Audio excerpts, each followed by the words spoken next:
नमस्कार, BL सूर्यवंशम की ओर से आयोजित ऑनलाइन क्लास में आपका स्वागत है। जैसा कि आप लोग जानते हैं, एक बार फिर से आप लोगों के लिए ऑनलाइन कक्षाओं का आयोजन किया गया है। तो आज 8वीं विज्ञान विषय का पाठ 3 पढ़ेंगे हम, है ना, जिसका नाम है संश्लेषित रेशे और प्लास्टिक। रेशों की अगर हम बात करें तो रेशे 2 प्रकार के होते हैं, एक संश्लेषित और एक प्राकृतिक। तो पिछली क्लासों में जैसे 6th और 7th क्लास में आप लोगों ने पढ़ा भी होगा प्राकृतिक रेशों के बारे में, ठीक है। तो प्राकृतिक रेशे जो हमें प्रकृति से प्राप्त होते हैं, जंतुओं से प्राप्त होते हैं और पेड़ पौधों से प्राप्त होते हैं, वो प्राकृतिक रेशे थे।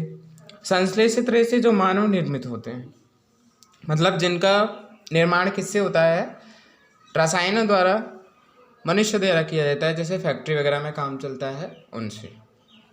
आइए पढ़ते हैं। पोशाक जिन्हें हम पहनते हैं, कपड़े फैब्रिक से निर्मित होते हैं। कपड़े प्राकृतिक अथवा कृत्रिम स्रोतों से प्राप्त रेशों से बनाए जाते हैं। क्या आप कुछ प्राकृतिक रेशों के नाम बता सकते हैं? रेशों का उपयोग विविध प्रकार की अनेक घरेलू वस्तुओं के निर्माण हेतु भी किया जाता है। रेशों से निर्मित कुछ सामान्य वस्तुओं की सूची बनाइए। उन्हें प्राकृतिक और कृत्रिम रेशों से निर्मित वस्तुओं में विभाजित करने का प्रयास कीजिए। ठीक है, आप कुछ जो आपके कपड़े होते हैं या कोई वस्तुएं होती हैं, उनका जो रेशा है वो किस प्रकार का है, प्राकृतिक प्रकार का है, कृत्रिम प्रकार का है, उस हिसाब से इस सारणी को आप भरेंगे घर पे। ठीक है, आपने कुछ वस्तुओं को कृत्रिम चिन्हित क्यों किया? जैसे इसकी अगर हम बात करें, जैसे वस्तु का नाम हमने इसमें लिख दिया। कोई आप लोग आजकल जैसे सर्दियों में स्वेटर पहन रहे हैं, यदि वो ऊन का बना हुआ है तो ऊन क्या होता है, जीव जंतुओं से प्राप्त होता है, तो प्राकृतिक रेशा हो जाएगा। ठीक है, इसी प्रकार अगर आप कोई नायलॉन से या पॉलिएस्टर से बनी हुई वस्तु है तो उसका नाम लिख देंगे और इसमें उस कृत्रिम रेशा आ जाएगा। ठीक है, इस प्रकार से आप लोगों को इस सारणी भरनी है। आपने कुछ वस्तुओं को कृत्रिम चिन्हित क्यों किया? आपने अपनी पिछली कक्षा में पढ़ा कि प्राकृतिक रेशे जैसे कपास, ऊन, रेशम आदि पौधों अथवा जंतुओं से प्राप्त होते हैं। दूसरी ओर संश्लेषित रेशे मनुष्यों द्वारा बनाए जाते हैं, इसलिए संश्लेषित अथवा मानव निर्मित रेशे कहलाते हैं। अब मानव निर्मित रेशे मानव किससे बनाता है? कुछ रसायनों का प्रयोग करके, है ना। संश्लेषित रेशे क्या हैं? धागे से जुड़े मनकों के हार में पाई जाने वाली एक रूप बनावट को स्मरण करने का प्रयास कीजिए। जैसा कि ये 2 चित्र तुम्हें दिखाई दे रहे हैं, इस प्रकार से माला का स्मरण करने का प्रयास कीजिए कि समान कुछ कारण क्लिपों को जोड़कर एक लंबी श्रृंखला बनाने का प्रयास कीजिए। क्या दोनों में कोई समानता है?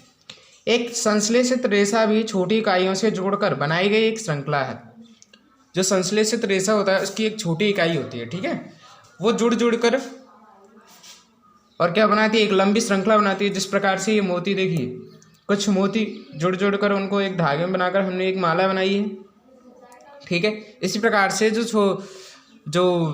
संश्लेषित रेशे की एक छोटी इकाई होती है, वह जुड़कर एक बड़ी श्रृंखला का निर्माण करती है और उसी से रेशा बनता है। प्रत्येक छोटी इकाई वास्तव में एक रासायनिक पदार्थ है। इस प्रकार के अनेक छोटी इकाइयां मिलकर एक बड़ी एकल इकाई बनाते हैं जो बहुलक कहलाती हैं। पॉलीमर शब्द ग्रीक भाषा के 2 शब्दों पॉली और मर के से मिलकर बना होता है।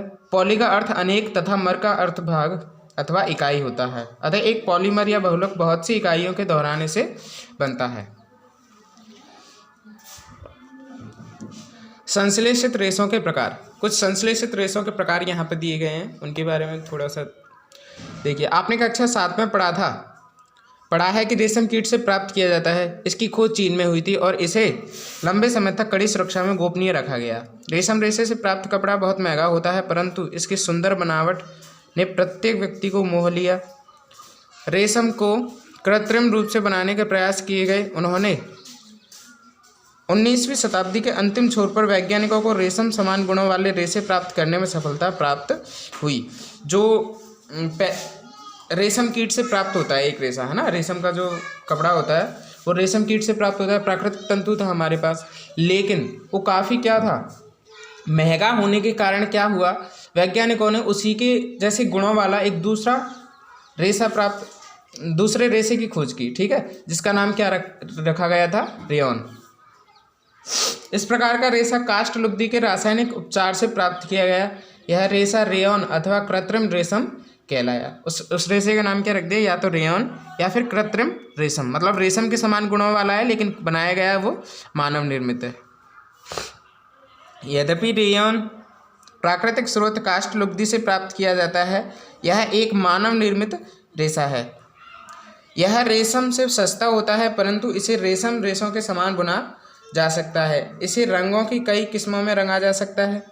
रेयॉन का कपास के साथ मिलकर बिस्तर की चादरें बनाते हैं अथवा ऊन के साथ मिलाकर कालीन या गलीचा बनाते हैं। मतलब रेयॉन जो है उसका मिक्सर करके किसके साथ में, ऊन के साथ में या कपास के साथ में मिलाकर भी कई प्रकार के बिस्तर की जो चादरें होती हैं उसका भी निर्माण किया जाता है, जैसा कि चित्र में दिखाया गया है।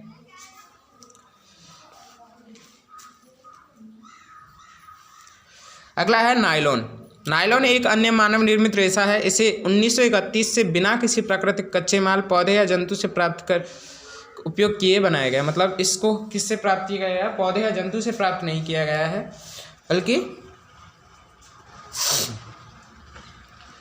यह भी एक मानव निर्मित है ना। इसका निर्माण कोयले, जल और वायु से किया गया है। इसका निर्माण किस से किया गया है, कोयले से, पानी से और हवा से। यह प्रथम पूर्ण रूप से संश्लेषित रेशा था। यदि बात करें कि सबसे पहला संश्लेषित रेशा या सबसे पहला वैज्ञानिकों द्वारा कृत्रिम रेशा कौन सा है, तो उसके लिए कौन सा आएगा, नायलॉन आएगा। 1931 में इसकी खोज हुई थी। नायलॉन रेशा प्रबल प्रत्यास्थ और हल्का था। यह चमकीला और धुलने में सुगम था, अतः यह कपड़ों के निर्माण हेतु बहुत प्रचलित हुआ। क्या नायलॉन रेशा वास्तव में इतना प्रबल है कि हम इसमें नायलॉन पैराशूट और चट्टानों पर चढ़ने हेतु इससे रस्से बना सकते हैं।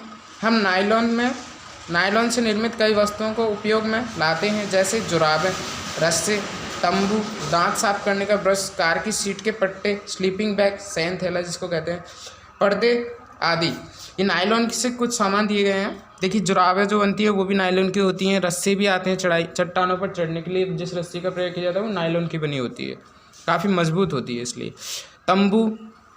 तंबू जो हम बनाते हैं, दांत साफ करने का जो अपना ब्रश होता है वो, और इसी प्रकार से पर्दे भी बनाए जाते हैं। नायलॉन का उपयोग पैराशूट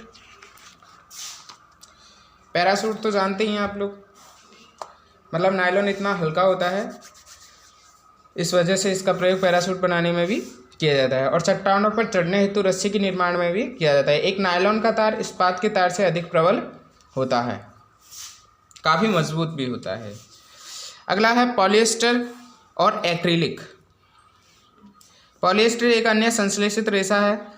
इस रेशे से बने कपड़े में आसानी से सिलवटें नहीं आती हैं। यह सपाट रहता है और सफलतापूर्वक धुल जाता है, अतः यह वस्त्र सामग्री हेतु पर्याप्त उपयोगी पदार्थ है। आपने लोगों को सुंदर पॉलिएस्टर कमीजें एवं अन्य परिधान पहने अवश्य देखा होगा। टेरिलिन एक लोकप्रिय पॉलिएस्टर है। इसे बहुत महीन रेशे से खींचा जा सकता है, जिन्हें फिर भी अन्य तंतु समान बुना जा सकता है।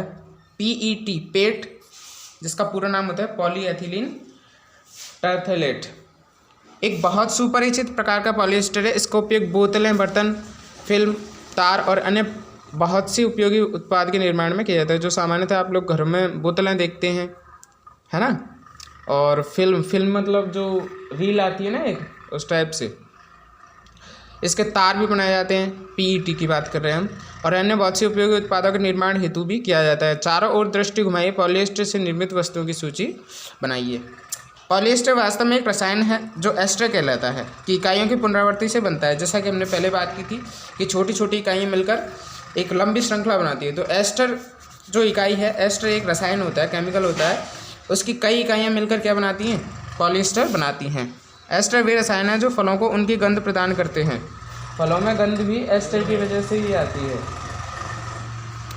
निर्मित कपड़े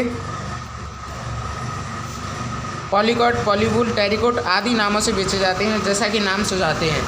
आप लोगों ने टेरिकोट वगैरह ये सब नाम तो सुने भी होंगे। ये सब किसके एग्जाम्पल हैं, पॉलिएस्टर के ही नाम हैं। ये कपड़े दो प्रकार के रेशों को मिलाकर बनाए जाते हैं। पॉलीकोट पॉलिएस्टर और कपास के मिश्रण को कहते हैं, और पॉलीवूल पॉलिएस्टर और ऊन के मिश्रण को कहते हैं।